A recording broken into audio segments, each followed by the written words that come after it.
Hello, hello, hello. Disclaimer. Warning. Warning. Danger, Will Robinson.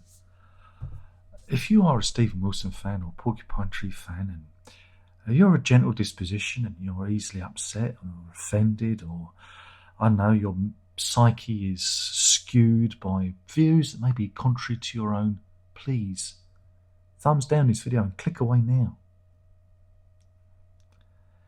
Now, anyone beyond this point,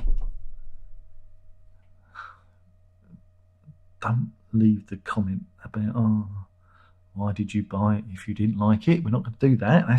That's a nonsense.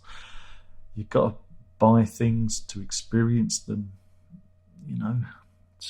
why did you review it if you didn't like it? Come on. All that stuff. We're just gonna park that. We're gonna get. Oh, you're just jealous of Stephen Wilson. You hate Stephen Wilson. All those things. Let's try and come from this from a different angle. Let's try again. Let's wipe the slate clean. So yeah, this is a limited edition of one by Mr. Jammy Toes himself, Stevie Wilson, or Stevie Weasel as I used to call him. I'm very mean. It's a big book. It's a big book. How big is it? That's what she said. It is, I don't know. Blimey, 363 pages with acknowledgements. Yeah. It's a big book. Lists are for wankers. There are a lot of lists in this book. Oh God, Darren, why do you do this? Why do you do? Even I'm asking myself, why am I doing this? Why did you spend your day yesterday reading this book? Because I want to understand. I want to understand the cult of Wilson. And I thought the best way to understand the cult of Wilson would be to read Wilson's book. Again, it's billed as some sort of musical biography. There's elements of biography in it. But I can't say I learned much about him as a person, other than, he's a vegan and, bits about his family story. And he's a massive music collector.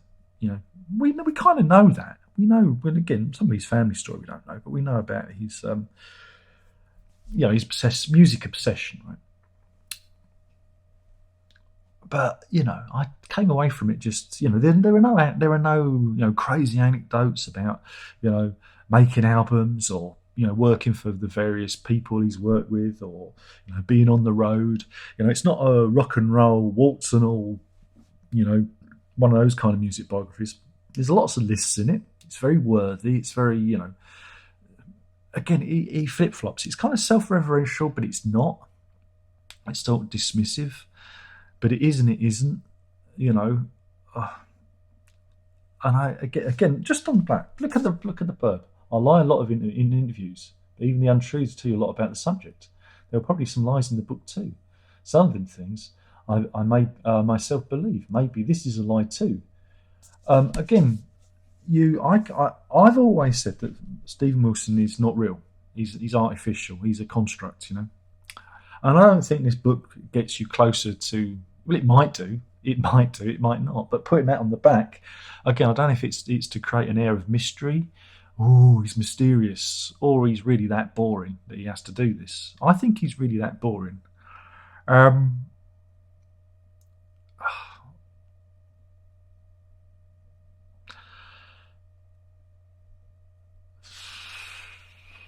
Who's the book for? The Stephen Wilson obsessive, which in it he tears apart. He says, he doesn't understand why anyone would be obsessed with him and the mythos that's built around him. He rips into he builds and destroys and rebuilds. There's a lot of that in the book. He comes across as a prickly character, but then says he's not. He says that, I'm not depressed and miserable. It's all an act, and people don't get my humour. He moans about the fact that people didn't get the humour of his Future Bites campaign, because there were expensive products, and they were fake, but people got angry that you couldn't buy them. Well, again, that's because, Stephen, you have created expensive box sets in the past, expensive products that you expect your fans to buy, and they think they're in on the joke. But sometimes, especially when you're dealing with, I don't know, European cultures who are not as knowing or as cynical as us Brits, they might not necessarily, be that have that level of sophistication in their humour. Again, culturally we all have different humours, and sometimes this is why online I go, and that was a joke, because again, online this goes to lots of different people, lots of different ages, lots of different cultures, and we live in a global in a global media circus now, and you have to be kind of aware of that. And I don't think he is aware of that. He wants fame, or he wants popularity, but he doesn't want the baggage that goes with it. I guess that's kind of understandable. He bemoans the fact that when he's doing remixes, that some people, some artists say, I want to change it, and he says you can't, because this music is for the people. This is the people's music now. Yet in the past has replaced drums on his own recordings and changed things, and again constantly repackages and reissues and remixes his own material. There's lots of contradictions in it. But then as a human, we are hypocritical, because we are constantly evolving and constantly changing our opinion, and constantly turn into something else. That's why lists are for arseholes.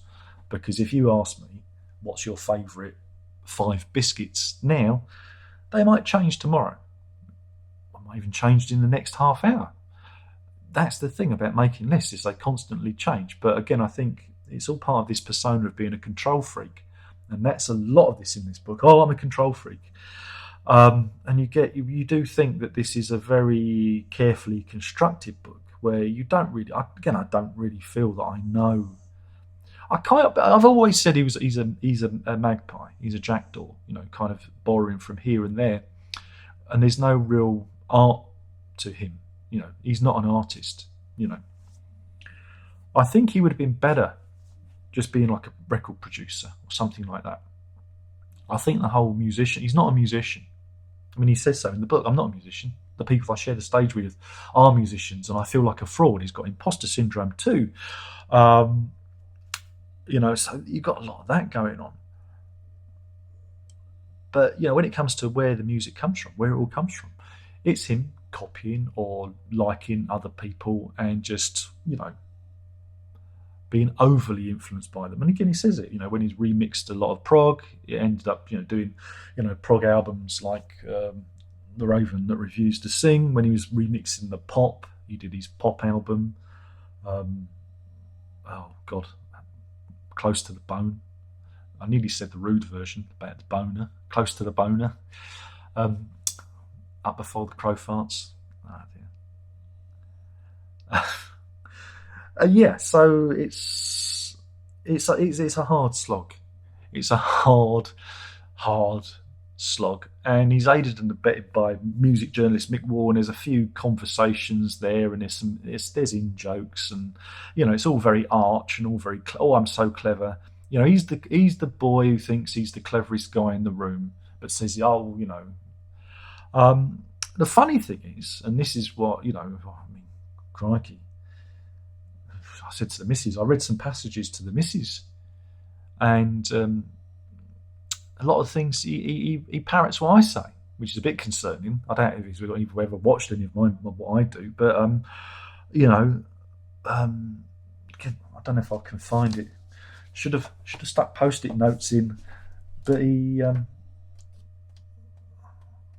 wait there. Let me see if I can find it. Probably not. Again, his explanation of limited edition of 1 takes 4 pages. It's like that. He's got a list of his favourite 100 songs. Uh, I'm never gonna find it. I'm never gonna find it. I should have stuck I should have stuck a post-it note in the book as I went along. But it was about fans and about fanaticism, and and the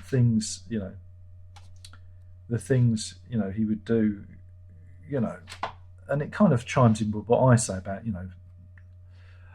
am I? I mean, when I question, am I a fan of a band?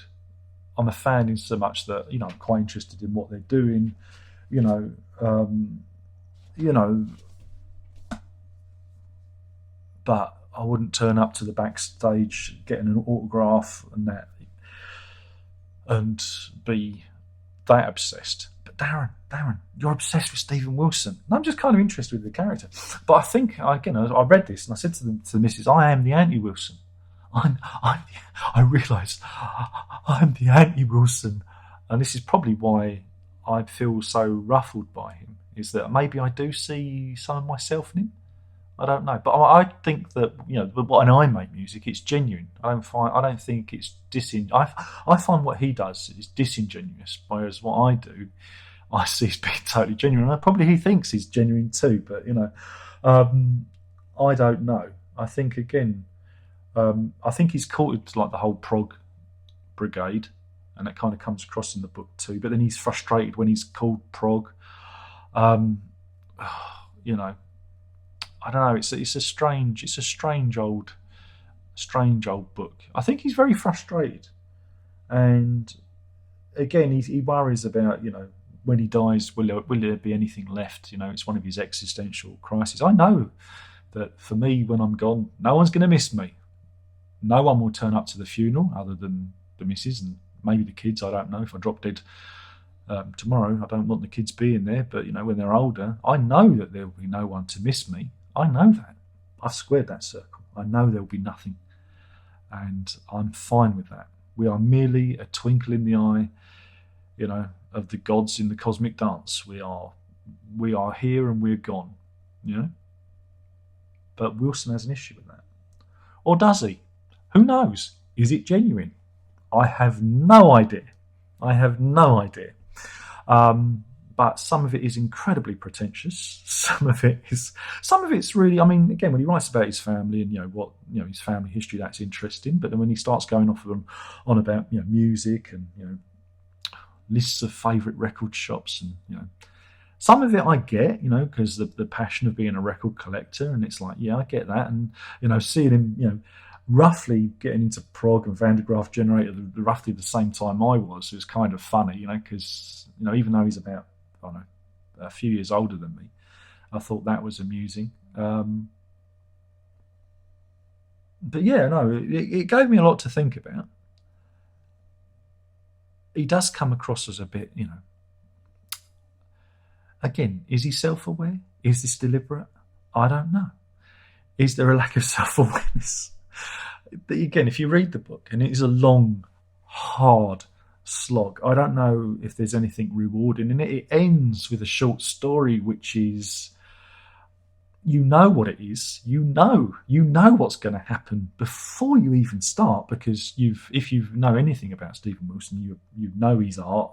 He's always, I'm into the macabre. So that it's almost like a bad Roald Dahl Tales of the Unexpected type thing. The more I don't know if you're familiar with his work. If you read some of his stories, some of his short stories can be a little bit on the macabre side. I mean, as a writer, he can write, but there's a lot there. And I think they've just, again, because of the whole COVID thing, I think the publisher said, yeah, knock yourself out. 364 pages, fine. We won't bother editing that down. But again, you don't really get a sense of, again, more about Porcupine Tree. It came out of, again, he was in bands before No Man, which you hear about, but none of them really came to anything. He ends up with doing No Man, which I'd never really understood. People, the music press raved about it at the time, and I remember reading those reviews and hearing it and going, why. And then from that, because that never went anywhere, he was kind of doing Porcupine Tree as a spin-off because it was a fake band. It was just it was an in joke. And I always think a lot of what he does is just it's just laughing up his sleeve, you know, saying that, oh, I can't have a family because I'm dedicated to the music, and then goes and gets married to a woman and who has 2 children, now has a ready-made family. But there's nothing, you don't really get to know about the guy. People who keep animals are hypocrites for eating meat. Well, my dog eats meat. If my dog was a vegetarian, I might have an issue with that, because I'm supposed to eat my dog. But he doesn't understand the relationship of the man and dog.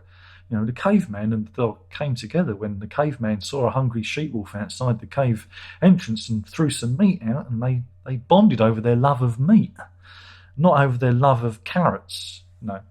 If that had been a thing, then I don't know, maybe bunnies would be our rabbit stew. Now you got me talking.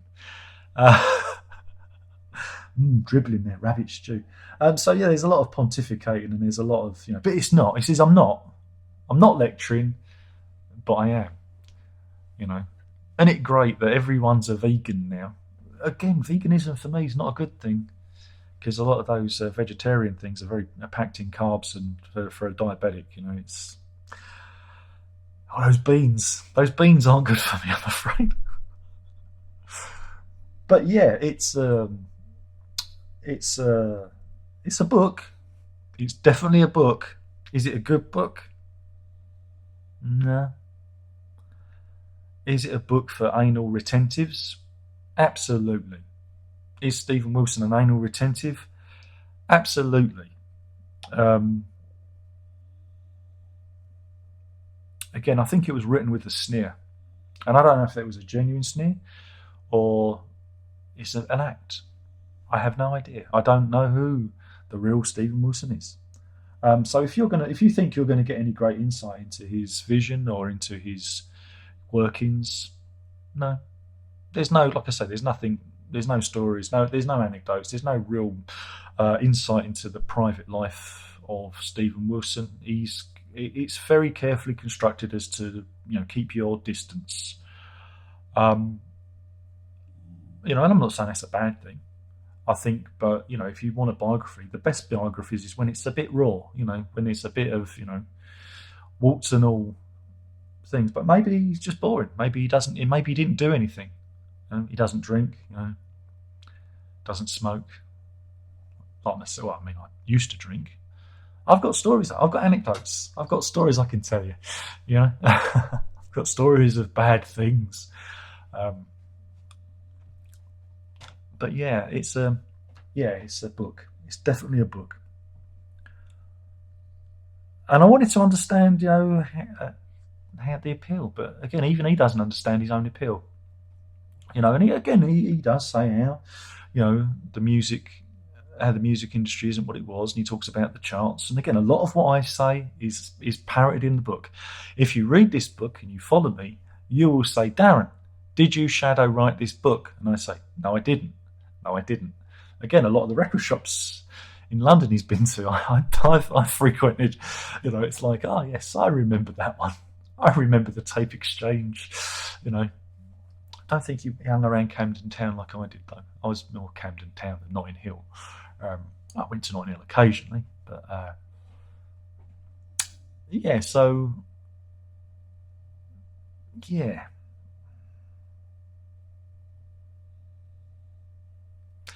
It's a book. That's my review. I'm sorry I've gone on a bit. I'm sorry that all the fans of Wilson and Porcupine Tree will probably hate me even more now.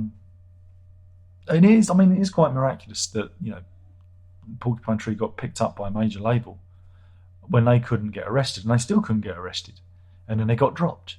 And it's only now, it is really, as you read it, it's only a case of last man standing, where people go to his gigs because there's nothing else. There's nothing else to do. The people that go to his concerts, because he can sell out the Royal Albert Hall like 3 or 4 times over, aren't necessarily the same people who, they don't all buy his records. They probably just go out there for the night out, for the spectacle. And I think a lot of bands do. I think the same thing happens with Marillion. Talks about Marillion as well. But yeah, it's a book. It's a book. I feel I know very little about the man. That's it.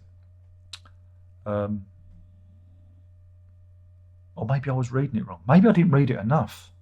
Yeah, maybe I didn't read it enough. Or maybe because I'm so full of hate. I'm not full of hate. I'm just astounded at the how sad the music business is that Wilson is now held up as a figure, but he's only heard by certain people. Again, never played on mainstream radio.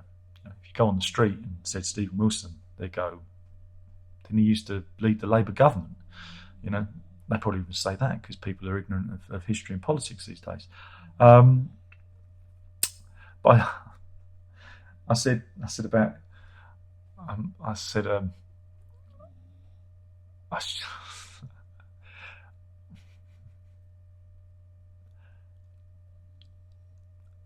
it does a bit in it about like novelty records or records that are unusual. Again, I love what he says. I've riffed on, about how music was vibrant and whatnot. He talks about like Laurie Anderson and Superman, and again, a lot of what he's written here, I've written a form of in my book, which makes I can't publish that. I'm going to have to just delete it because everyone say I've copied Stephen Wilson. So that's a bit. That's not a problem. I don't care. I just write another book. But I was writing this musical biography before, and I got so far into it, and then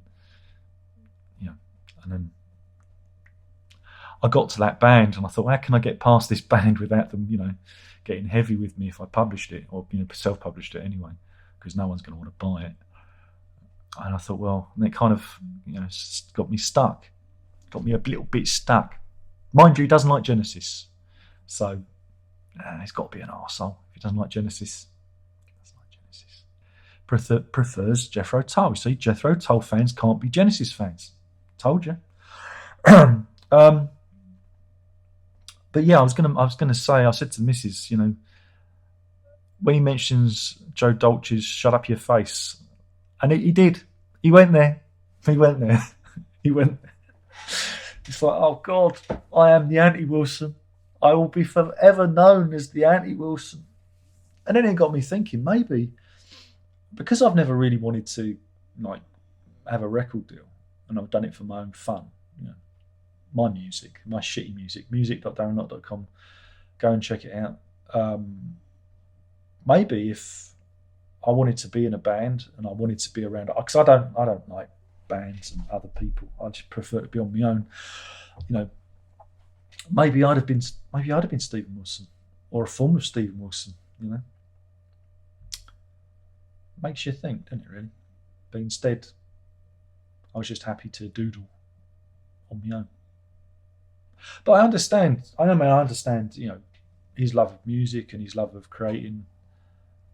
But again, it's that thing. I don't think he's real. I think there's a lot of artifice in it, Oh, excuse me. Oh, I see, I'm boring myself. So God knows what I'm doing to you guys. I'm boring myself.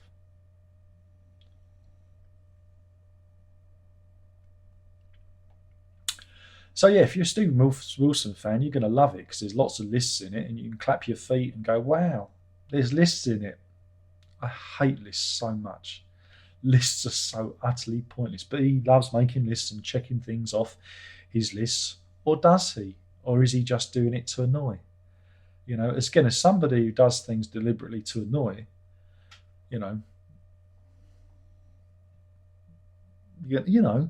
I do things to annoy. I worry that that's the gag, that he does it just to annoy. Because there are characters like that. I mean, I'm not like it all the time, but I telegraph it, so the people who know me should get the gag by now. And it's just the wandering viewers who might not necessarily, get the gag. But yeah, if you're a Wilson fan, lots of lists. You're gonna really, really enjoy it. But if you want stories of the road and that time when he got locked outside his hotel room without his trousers. Or that time when they had a fire extinguisher fight in the lobby of the Premier Inn in Stevenage. Or that time he was mistaken for an accountant. There's none of that in here. But there are plenty of lists. And him talking with Mick Wall about music like two blokes, two pub bores. I do it on here because I know no one's going to want to listen. They put it into a book. Yeah. So I'm very jealous and I'm very bitter and I'm very twisted. And I'm really having a real problem understanding why my life has been such a fucking utter failure. Whereas Stephen Wilson has been an unmitigated success, even though he says he's failed at everything he's done. He's never really been a success, but he is a success. He's a contradiction. Whereas I am a continued failure. So oh well, I am the anti-Wilson. Thanks for watching. I've been talking about Stephen Wilson's limited edition of One. Aren't we all just a limited edition of One? Spoiler, that's what he says in the book.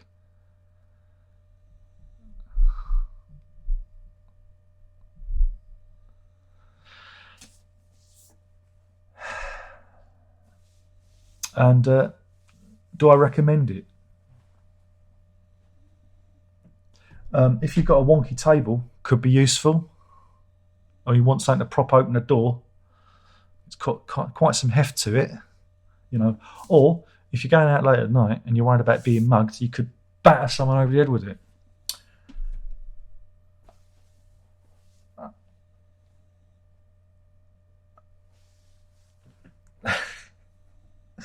Oh boy. I'm just going off to sell all my guitars and never make any more music ever again, because I've come to appreciate what a complete, unmitigated disaster I am, thanks to the writings of Stephen Wilson. And that's it. Thanks for watching. Prog on.